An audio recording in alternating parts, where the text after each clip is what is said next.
Ked here from Thailand, Myland. Well, it's that dreaded time of the year again for me. It's time for me to renew my AO visa here in Thailand at the immigration just out of town.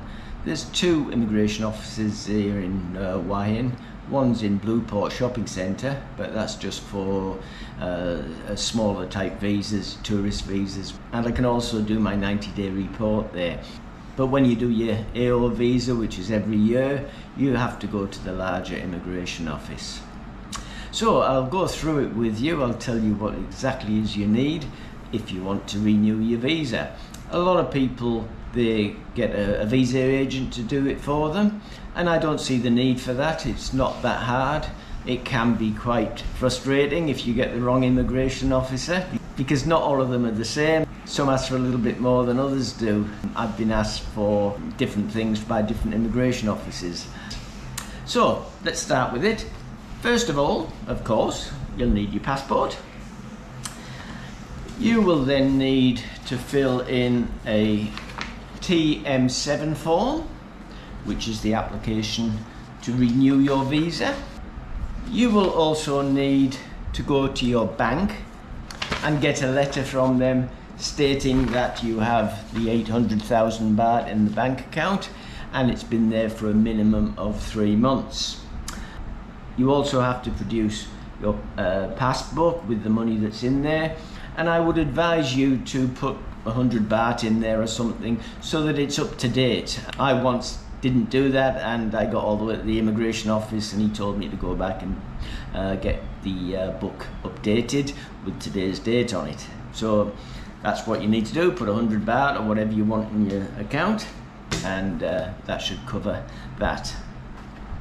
You will also need a photocopy of your passport photo, and you will also need a copy of the visa which is in your passport, the last visa you got.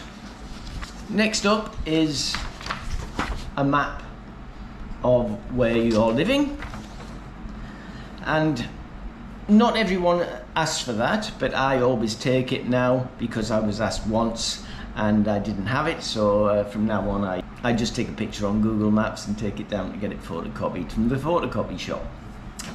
And lastly, you will need your lease from where you're staying. If you're staying in a hotel, you need a letter from them to tell the immigration that you're staying there and how long you've stayed there.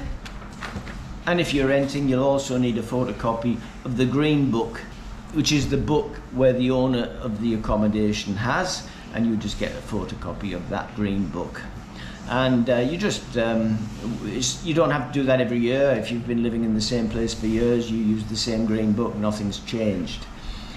So that's about all you need to do. Hopefully this year will go a little bit easier than last year. Last year they made me run around a little bit, but I think I've got everything this year. And last year it was a big shock to the system because 2 days after I renewed my visa, immigration came knocking on my door 7:30 at night just to check to see if I was living where I said I was living. And they even went into the bedroom, opened up the wardrobe to make sure that I had clothes in there. So, and that's never happened before. Let's hope it doesn't happen again. I suppose they're just doing their job, but I've lived and worked in 10 countries. I've never had immigration come knocking on my door before, so it was a bit of a worry. So let's get this show on the road. I've got everything photocopied, I've got everything done in the last few days. Now let's head off to immigration and see if they'll give me another visa for another year.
They did change a few things that I didn't know about, and it often depends on the immigration officer, you see. And he asked me for the photocopies for all of the pages in my bank passbook, and he also asked for all of the pages in my passport with any stamps in them. So that was new from last time. But anyway, there we are. I got my visa for another year, and I don't have to worry about anything now for another 90 days when I have to do my 90-day report. So thanks very much for watching, and I'll see you in the next video. Cheers for now.